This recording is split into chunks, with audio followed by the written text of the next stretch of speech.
This is Let's Get Growing with horticulturalist Nathan Wilson at Lanier Nursery and Gardens in Flowery Branch. Get information you need for gardening, landscaping, and home plant care. We're taking your calls right now at 706-865-3181 or email info@WRWH.com. Now, here's Nathan. Well, good morning, gang. How are we this morning? It's good to be here. Welcome to the first edition of Let's Get Growing. This is fun. I was here a few weeks ago filling in for Jimmy with Jimmy O'Neill, but now we have an opportunity to come to you and to bring good quality information, researched information to answer questions that you may have that are bugging you about your garden. Here's what I want you to do before we get started, before I say any more. I want you to, maybe you're sitting there at the breakfast table, and I want you to look out across the window, out into the landscape there. Go ahead and pull up the blinds or pull back the shades, and I want you to look out there. Now, is what you see a beautiful, thriving, colorful oasis, or is it a drab, dark layer of death and destruction? I hope that it is not the latter, but if it is, and regardless of whether you have a beautiful landscape or a landscape that needs some repair and attention and some TLC, as they say, feel free to call in this hour, because I think no matter if you've got beautiful plants or plants that look like a piece of fried chicken, I think you are going to find that I can help you out and get you pointed in the right direction, because the goal of Let's Get Growing is to work together to make your landscape successful. That's the only thing that we're going to be focusing on, is to get good information into your hands so that you can have wonderful plants and a wonderful lifestyle out there. A lot of us use our landscape to entertain. A lot of us use it to just relax, to find a peace of mind. And we're going to go ahead and open those phone lines. And that number, of course, is 706-865-3181. So, call us in this morning. I do a little later in the program, or if we kind of get slow on some questions, I would like to talk about some hydrangeas. You know, this time of year, especially at the nursery, we see a wonderful group of plants called the hydrangeas. Wonderful group of hydrangeas. So keep that in mind. That may be coming up later.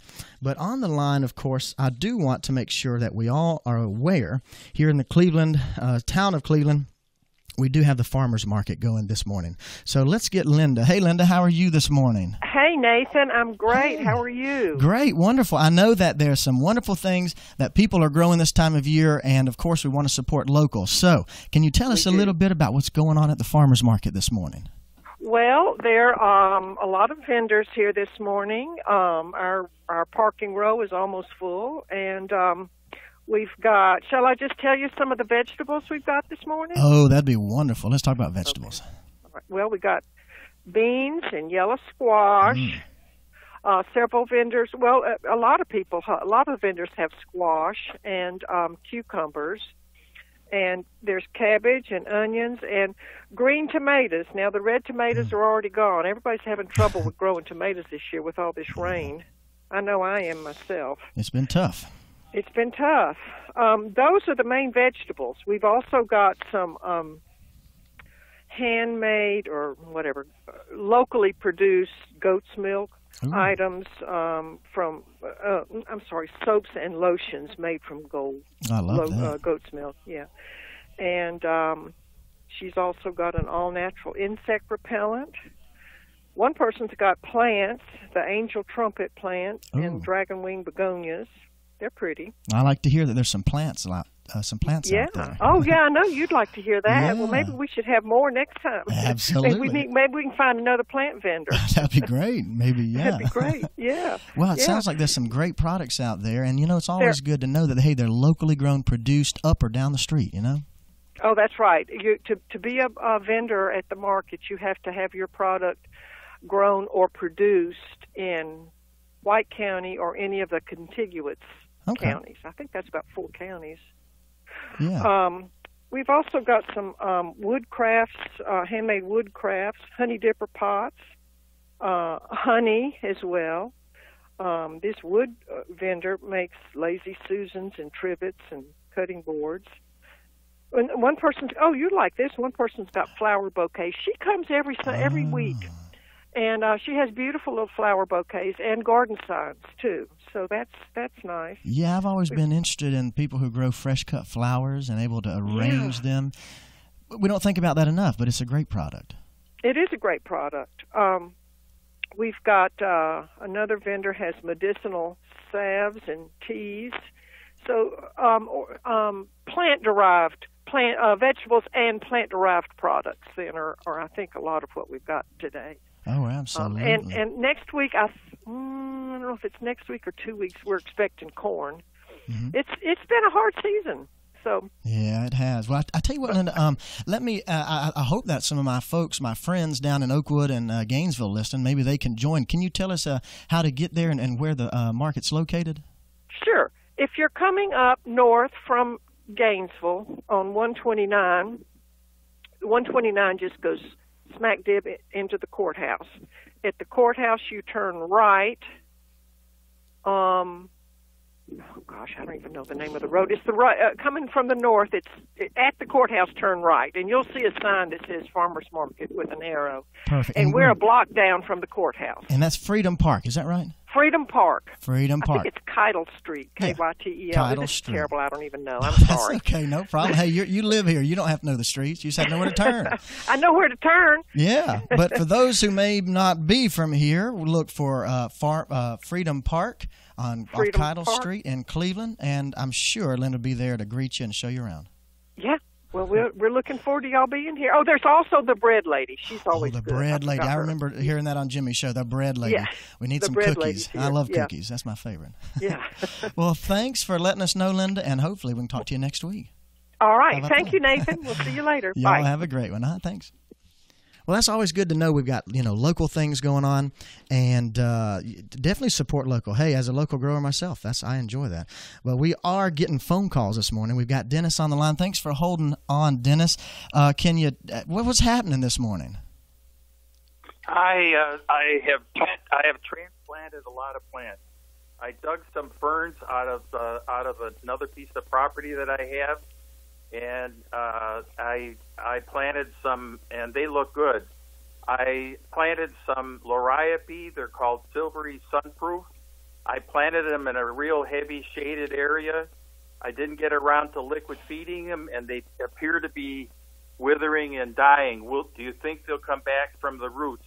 Likewise, the phlox subulata. Will those come back from the roots? I've liquid fed them since. Yeah. Well, there's a few things here that, from my experience with transplanting, meaning moving a plant from one place to the other, what happens is we have to sever the roots. We have to damage the roots. We try not to as much as possible. Even if we can get a large root ball, we still sever roots. And so doing that puts a bit of stress, especially this time of year. And I would expect there to be a good bit of withering and dying like that because the plant just can't recover. It's very hot. And the plant is transpiring, which means it's pulling water out of the leaves and out of the roots. So it's possible that the plant has become sort of dormant through the summer, through this kind of shock, and it may come back. I wouldn't give up hope yet. The subulata, the phlox subulata, folks, is a phlox that's called creeping phlox, and it's one that blooms beautifully in the springtime and makes these nice mounds. That one, in my experience, is a little more finicky, but the liriope should be a bit more able to handle that. But again, transplanting is generally a good idea to work on in the spring, late winter, or in the fall. There's not so much weather stress, but this time of year it's tough. Sometimes we have to do it, and we kind of take a chance. But continue to give it moisture. Don't let them dry out, and you may see some success. How about that, Dennis? I planted nine rose bay rhododendrons, and the grower told me they would all die, and they did. And I planted them high, but I planted them in the spring and the late spring, and I got them. They were balled in burlap. They had good root balls, and I planted them in humusy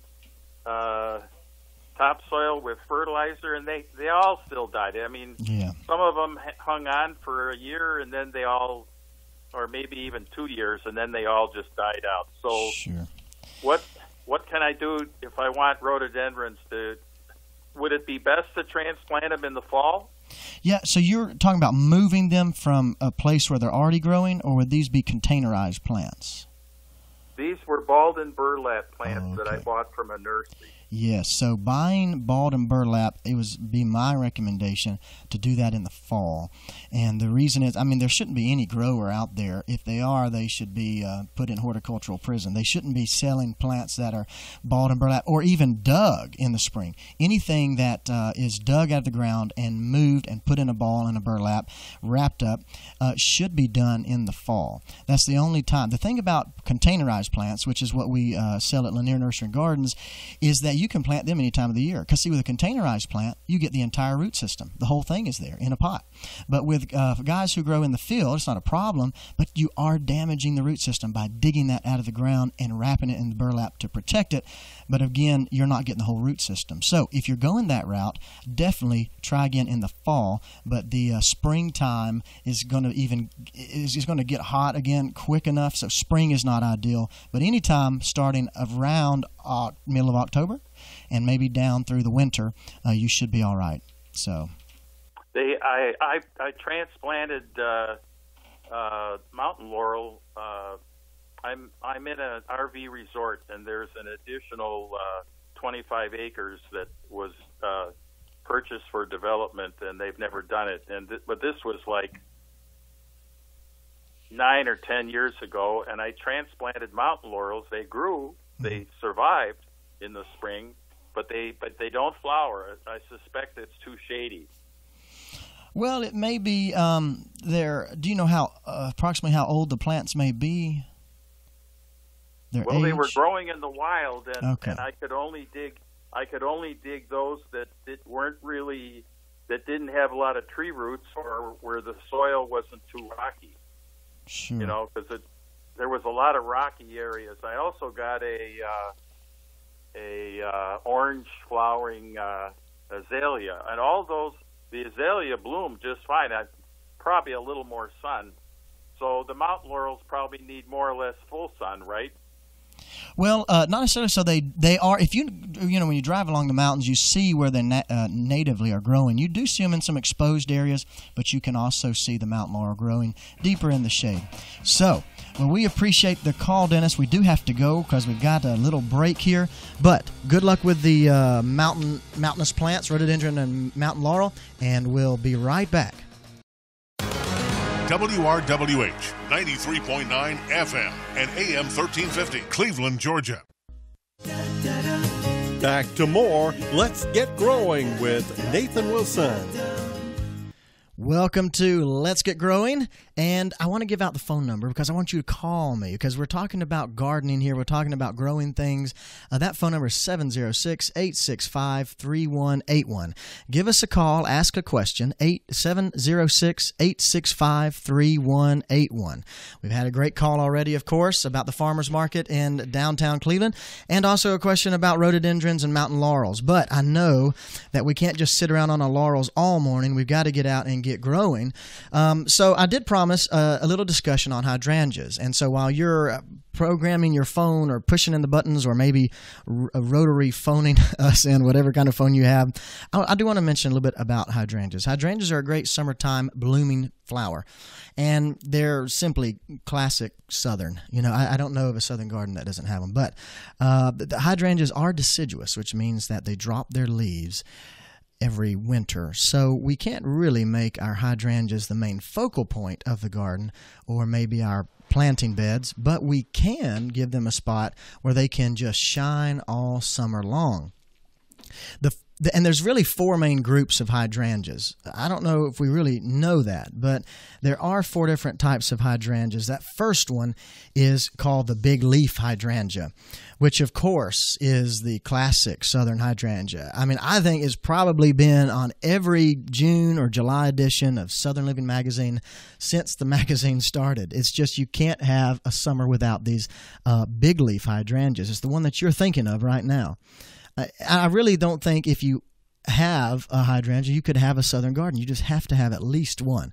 This is, of course, the one that has the large mop-style blossoms. They're usually either pink or blue. There are some white forms, but pink or blue, those are the ones I'm talking about. And I say either pink or blue because this is one of the few plants in the world which the flower color is strictly dependent upon the soil conditions. So it really is a case of wherever you grow is what color you're going to show. In this case, the color of the hydrangea is going to be dependent on the soil pH or the acidity or the alkalinity of the soil, which really means, some people call it like sour soil or sweet soil. But basically, if the soil is basic or more alkaline, the blossom is going to be pink.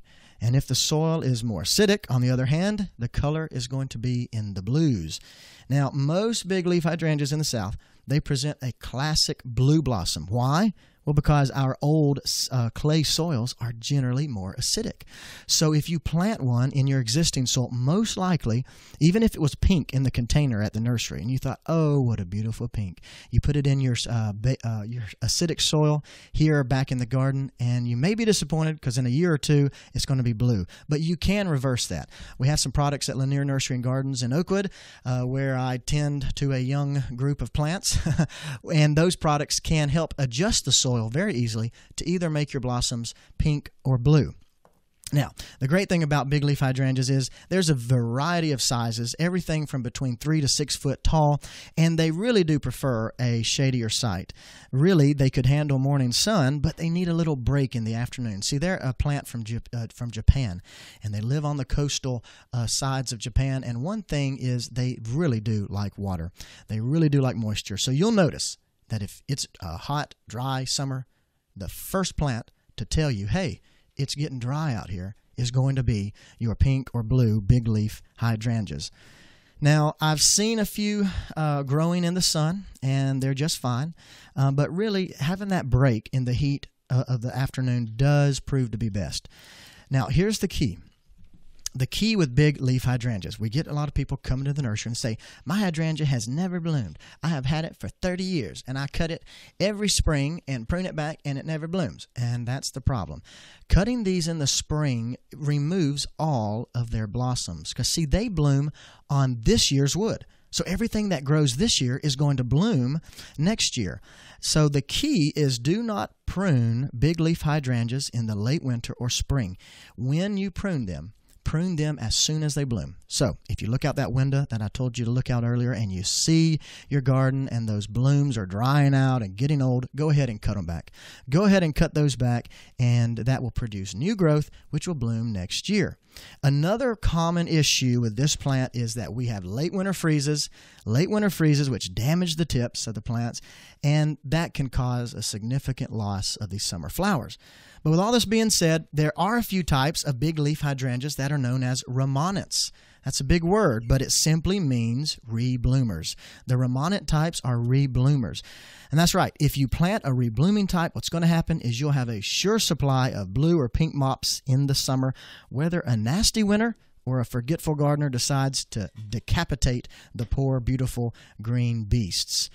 Nathan, I've got a question. What's up, Buster? Via email. This one comes from Merle. She's in Robertstown, just north of Helen, and she sent us an email. She says, I have trouble growing flowers in my shade garden. Are there any colorful, shade-tolerant plants that she may use? Oh, that is a great question, Merle, and I'm so glad that you're calling us from Robertson because there are some great shady plants. We've just talked here about this one here is the big leaf hydrangea can definitely thrive in the shade, and many of the other hydrangeas we're talking about will as well. But if you're looking for things that are a little smaller, I automatically go to a group of plants called astilbe. Astilbes like the shade. They have these beautiful plumes of pink and orange, red, sometimes whites, and they make a great woodlandy effect. You know, Merle, if you're listening, I hope you are. The thing is a lot of people come and they say, I have shade, I can't grow anything. And I say, yes, you can. You can grow a lot of things. We just got to find the right things. So if you go with some astilbe, go with hydrangea. You can go into the ferns even. Now, they don't have necessarily these gorgeous flowers, of course, but they do provide a green backdrop. And there's many different shades of ferns from autumn. There's an autumn fern, which we have at the nursery that is like a bronzy color. The new growth is bronzy, but it's evergreen, so it hangs around. Another fern that would add some great color is Japanese painted fern, which is a nice purple color. A nice purple color with this kind of icy hint of icy hint on top. And another group of plants that I would recommend for the shade would be something called the heucheras, or commonly called the coral bells. And coral bells have a wide variety of color of foliage, everything from purples and greens to lime greens to this caramel color, and in everything in between. Now, they do produce a beautiful flower. It's dainty. It's not like this thick flower like a stilby, but it can add to some height in the garden. If you're looking for some ground covers, though, I think of a plant called green and gold. Green and gold is a native plant which covers the ground but has this beautiful green leaf and then this bright yellow foliage in the plant there. It just covers the ground, makes a great, of course, azaleas. Azaleas are going to be great as well. So, Merle, don't get upset and don't be scared, because you can plant in the shade. Now, granted, you can't have some of those things that grow in the meadows and the open areas, but you definitely can grow in the shade. And come down and see me at the nursery, and I'll show you some great plants. I hope that helps, Merle. Now, I've got a question for you. I was talking to one of my friends earlier this week. He's got a couple of kids. His oldest is 7, and he was kind of lamenting to me. She's kind of lazy. She doesn't get off the couch, doesn't really help out in the yard or anything. And he started gardening in the past couple of years, and he'd really like to get her involved with that. And I know that you've talked about your grandfather was very instrumental in getting you involved with gardening. Absolutely. How would you go about, what would you tell a parent who wants to get their children involved with them out in the garden? What would you suggest? So we've got to get these kids off the iPhones and the tablets and off the video games. How do you get them to get their hands dirty? Absolutely. Well, one of the best things you can do is to show them the fun that you can have. I mean, it's about getting your hands. I know a lot of kids, it seems like they're scared to get their hands dirty. But go ahead and make it a game. Make it a game. See who can pull out the most weeds, see who can dig the most, who can plant the most number of plants, whatever. Because kids do like that little competition, and all of that. So if we can get them excited about it, and some other things we can do is take a closer look at things. Sometimes we just kind of drive by plants and we don't think much about it. Drive by a garden, don't think much about it. But if we look close, we can see little, pollinators that are going on the flowers, and they're just enjoying that nectar and whatnot that your squash or your tomatoes are producing for them. And so if we can look at some of the intricacies of these things, I think the kids are more likely going to be able to do that. And of course, just getting them to do it. And sometimes you may just have to make them do it. Kids just need to be made to do things. But I think with, like you mentioned, Buster, my grandfather, we would be up here at his house in Cleveland, or my grandmother's down here in Gainesville. And either way, it would be like a good time to storytell. To be out there in the garden, and he would talk about things of old, things of yesteryear or whatever, growing up, how things happened. And, trying to build those bonds between generations is another great thing to do. And before you know it, you've been out there 2.5 hours. You've heard a bunch of cool new stories you've never heard before, and you know a little bit about gardening. Absolutely. You learn some, and you can do some. Folks, our number is 706-865-3181. Give us a call. You've got those things bugging you and probleming you in the landscape. So come on, give us a call. 706-865-3181. Let's get growing together.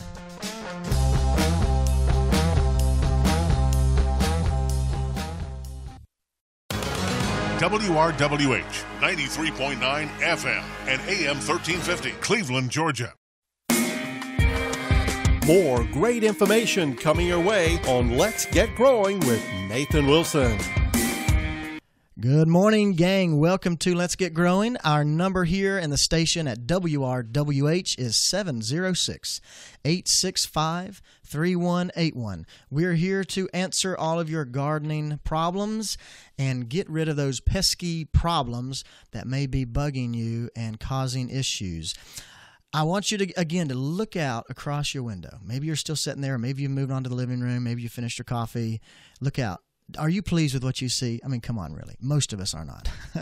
If you want some ideas on how to jazz that up and how to make it attractive, definitely give us a call, 706-865-3181. Give us a call, but I do want to move on real quick while you're punching in those phone numbers or sending us, drop us a line at info@WRWH.com. That's info@WRWH.com. If I wasn't such an extrovert, I'd probably do that as well and just send a message. So we'll answer emails as well. Now, we talked about, we do have, just through the line here, we've got a message from Kim. Her question is, my blueberries have done very well this year, but they have grown too large. Is it okay to prune them after they are finished fruiting? Kim, you are wise beyond your years, because that is actually the best time to prune any blueberry, would be after they finish fruiting. Take and enjoy all those luscious, blue, tasty, sweet fruits. And then, once the plant is bare, go ahead and start removing. Now, if your plant is large, it sounds like we need to do what is called rejuvenation pruning.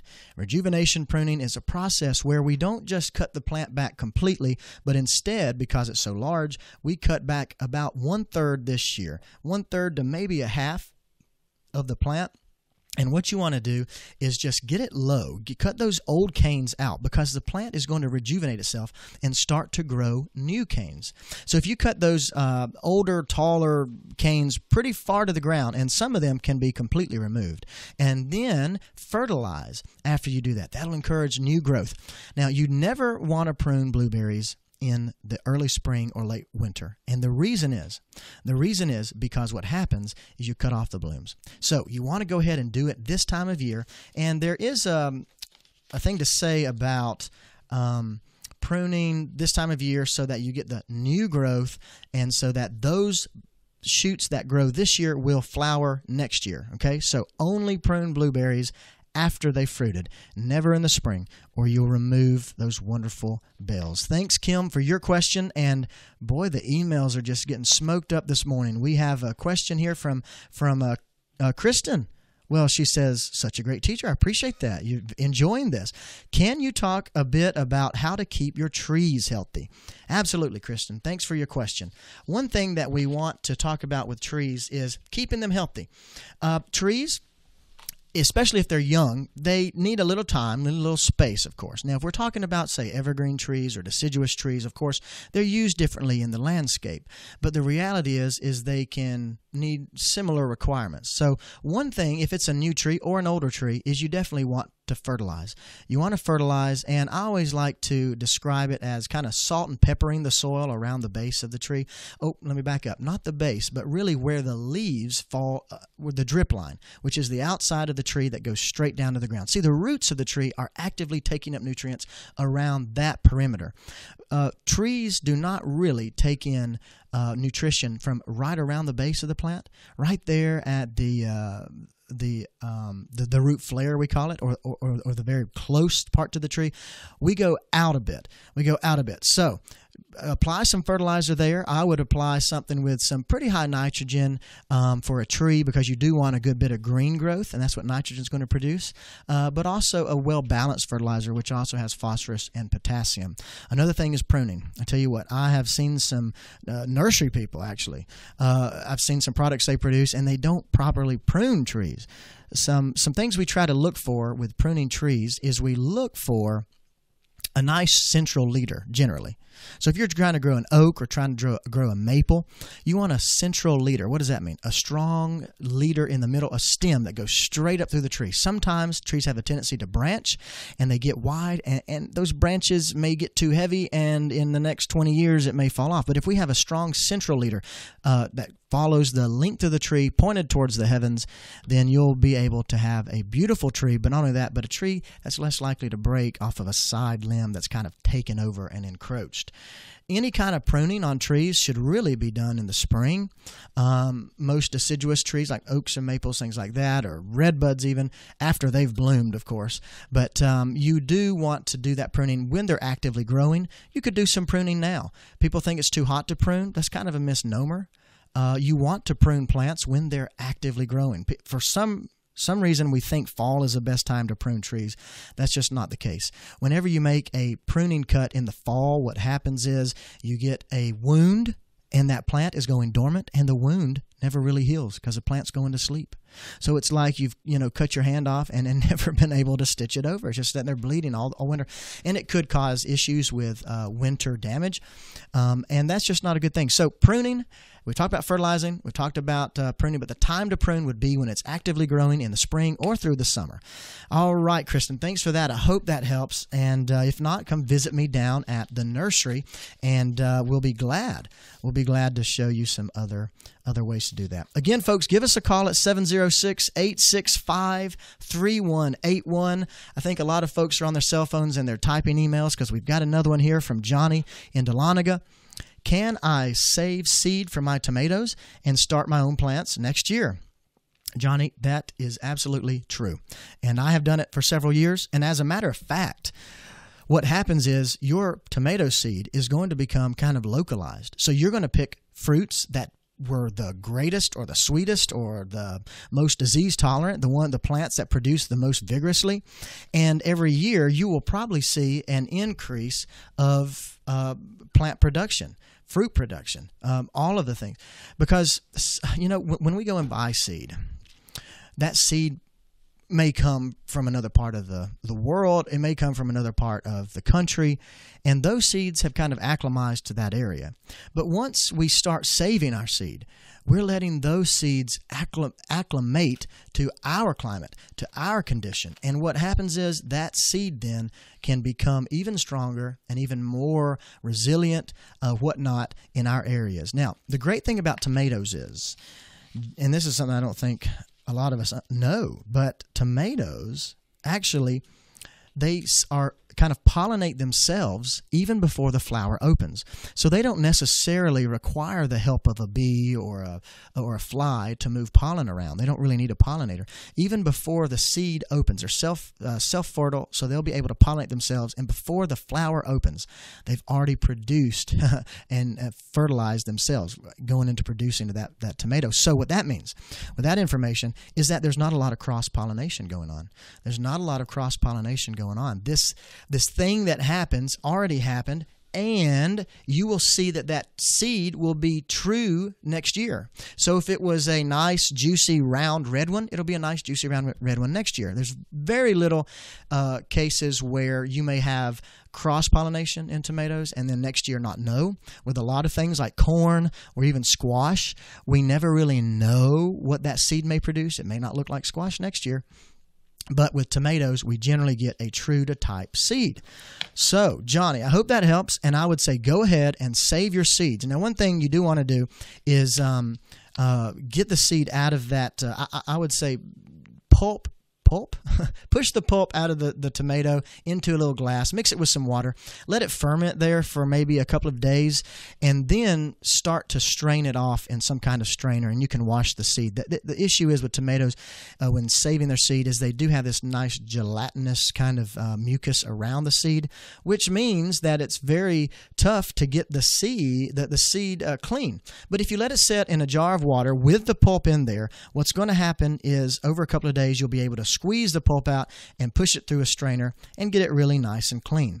So, Johnny, good luck with you on that. Call in maybe next time. Let us know how that worked for you, and we'll be glad to help you in the future. Again, folks, our phone number here at WRWH Let's Get Growing is 706-865-3181. Give us a call because we are looking to help you in your garden. We've already helped so many people this morning with their email questions, but we're looking for more. So, Buster. All right. I hear your mic. What's up? All right. What are you thinking? So, say I wanted to start a garden. You've been doing this for a long time.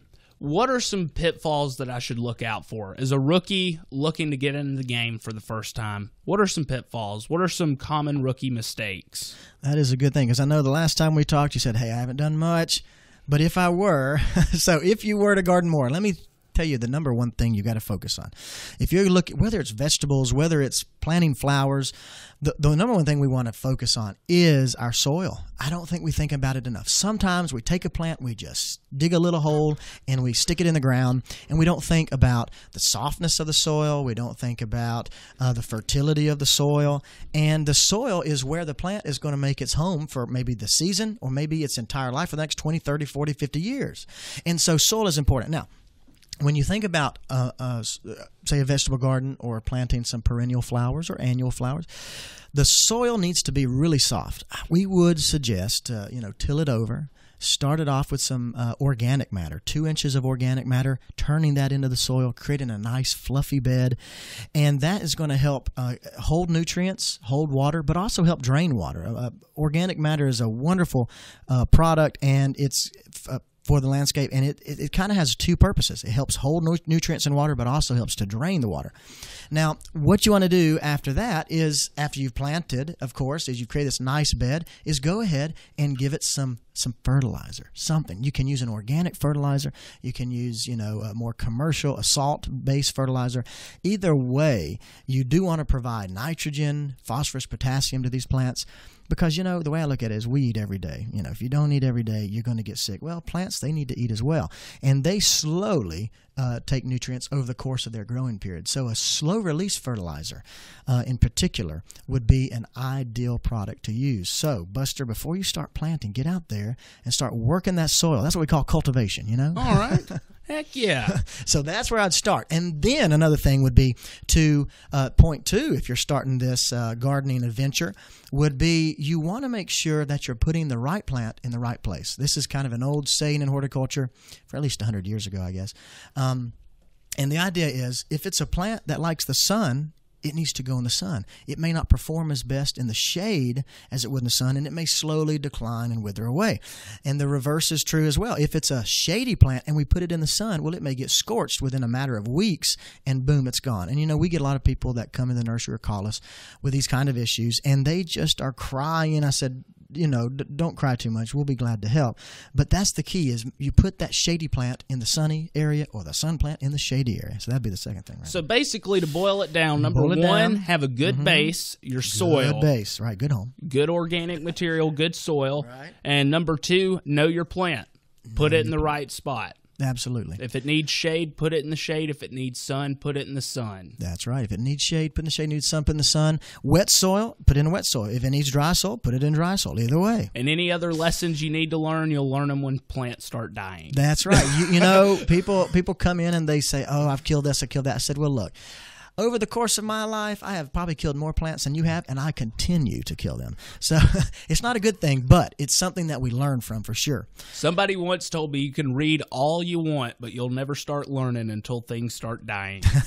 Hey, that is exactly true. That is one thing. You can read books after books, but sometimes you just got to get out there and get growing. That's what you got to do. So give us a call if you want to get growing at 706-865-3181. You know what, Buster, I was thinking that there's probably a third point I could throw in there. So maybe as we come back, I could throw in a third point about helping you out getting started with your garden. Call us in at Let's Get Growing, 706-865-3181. WRWH 93.9 FM and AM 1350, Cleveland, Georgia. Back to more Let's Get Growing with Nathan Wilson. Good morning, gang. Welcome back. We are here at WRWH. We're having a great time this morning talking about everything that's green, everything that flowers. And yes, sometimes these things pass away, and that's why I'm here to help you make sure that there's no plant funerals in your landscape. Call us at 706-865-3181. And I tell you what, let's do one better. How about you go ahead and call your friend? We've got about 10 minutes or plus, 12 minutes. Go ahead and call your friend and give them that number, 706-865-3181. I tell you what, that friend of yours, the one that's always having problems outside, the one that is always complaining that their landscape never looks good, that's the friend I'm talking about. Maybe it's a family member. But go ahead and give them a call. Tell them to call 706-865-3181, or send us a message at info info at WRWH.com. Now, before we left a second ago, Buster and I were talking about ways that you can get into gardening if you're new to this and you want to make sure that you do the right thing. The key here, the third point that we were going to talk about, is after you've dealt with your soil, added organic matter, added fertilizer, and all of that, and you've planted in the right place for the right plant, the key after that is just making sure that there's plenty of moisture, mulching the plant. Mulching the plants is a key. Mulching is a wonderful thing because it helps to moderate moisture in the soil. It helps to keep weeds down, and it helps to keep something we never think about, but it helps to moderate the temperature of the soil. See, the temperature of the soil can either wreak havoc by being too hot in our areas. If you have an exposed soil with no mulch, well, it's like the sun just bakes that clay or that soil, whatever kind of soil you have, and heats up the roots and can cause plants to struggle. So putting a nice 2-inch layer of mulch, that's all you need, 2 inches. Putting 2 inches of mulch on the soil is one thing that's going to help save your garden and keep it thriving year after year. Now, earlier, we were talking a little bit about hydrangeas, and I told you about that first group called the big leaf hydrangea. The big leaf hydrangea is one that is classic in southern gardens, but there's one that we may not be aware of, and that's called the panicled hydrangea.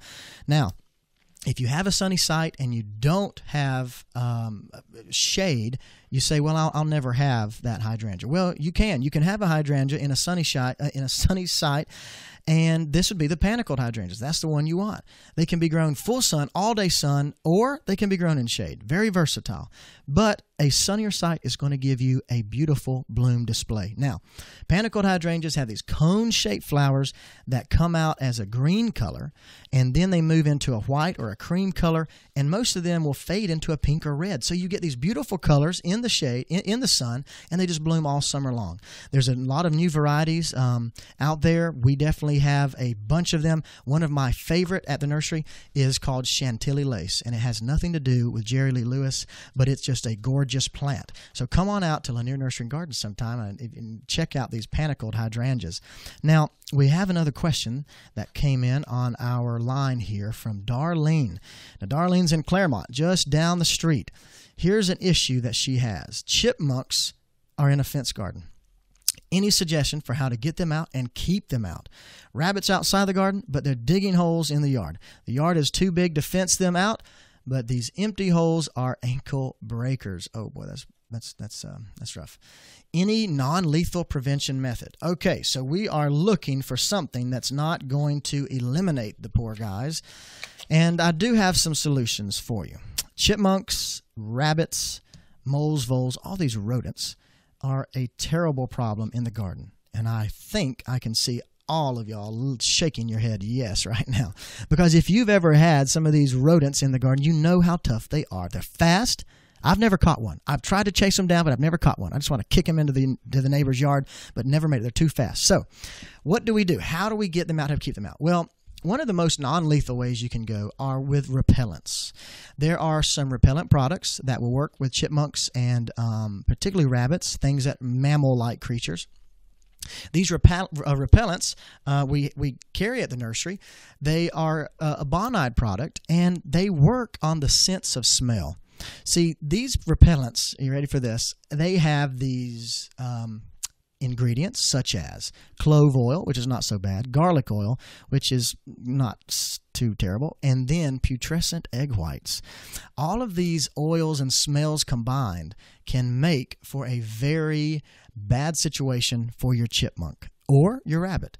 They are you apply them to the plants. They come in a concentrate or in a ready-to-use form, and you would spray them onto your plants. The lower leaves for rabbits and chipmunks because they're down there at the level, and then the higher leaves for things like deer or bigger animals. You know, deer are really your 200-pound pest, and so whether you have the big 200 pounds or the small little tiny rodents, go ahead and apply some of these repellents. That's probably one of the quickest ways. Now, it will take some application, and the ones that we sell, the bonide products called Repels All or Deer and Rabbit Go Away Deer and Rabbit Repellent, those products they can last for several weeks. So you apply them, let them dry for about 60 minutes at least before rain or before watering, and they adhere to the leaves.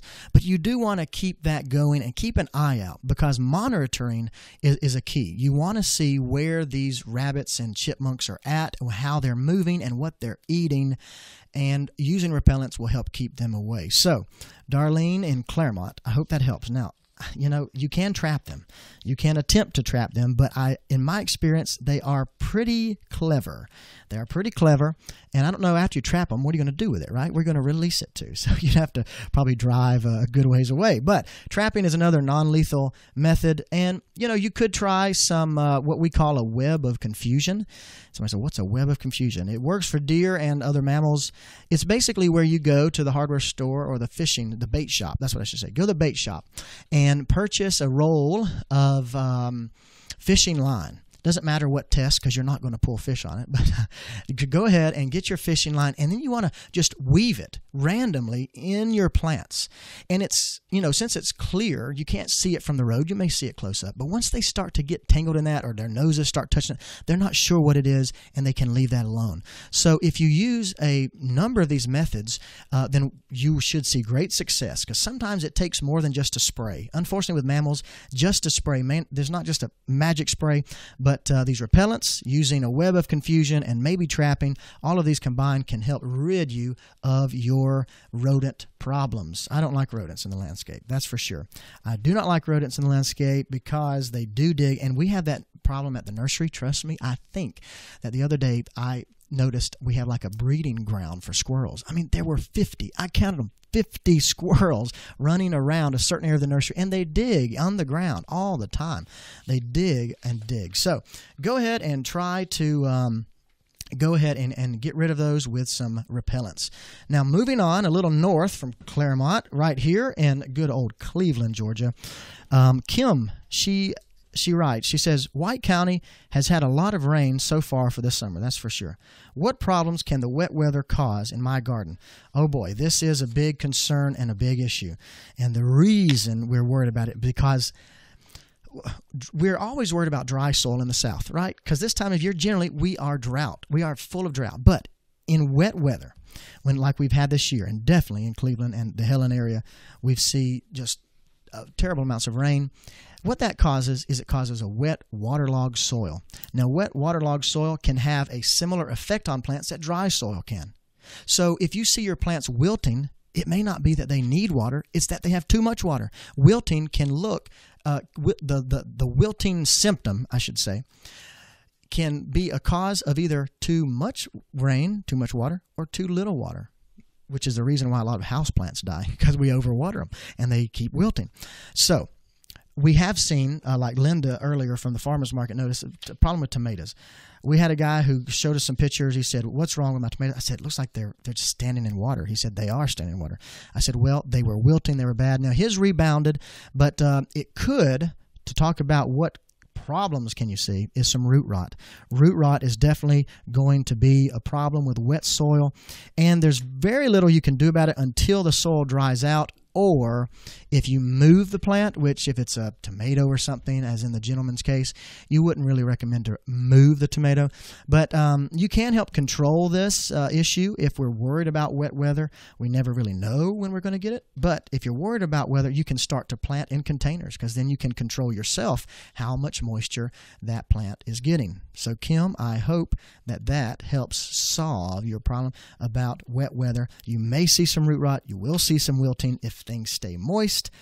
But also in those low spots where water just hangs out, you definitely want to plant things that are going to be more tolerant of the wet soil and whatnot. So come on down to the nursery. We can give you some recommendations for wet soil if that's one thing that you're interested in. So this has been really great. I don't know, we don't have much time, but we are getting close. I do want to make a few statements about where we're going to take this program and what we're going to do. So I hope that you all join us again next week, because this is not just a one-time thing. This is going to be an weekly program, and we're going to be on at 9 o'clock again next Saturday. So go ahead this week and work out and write down some of your problems, some of the issues that you may be having. If you have issues, if you don't have issues, have success stories, we'd love to talk about those as well. If you need recommendations, be glad to. Now, you can wait till next week, or next week you can come to Lanier Nursery and Gardens in Oakwood and visit me at laniernursерygardens.com. You can find directions, and I'll be glad to help you out until then. But if not, what I want you to do is go ahead after we close out here, call your friends, call your family, tell them to join us next week on WRWH 93.9 or online at www.wrwh.com, and you can stream it live. You can stream it live if you want to be there with us. But until then, folks, I hope you have a happy gardening, and let's get growing together. We'll see you next week.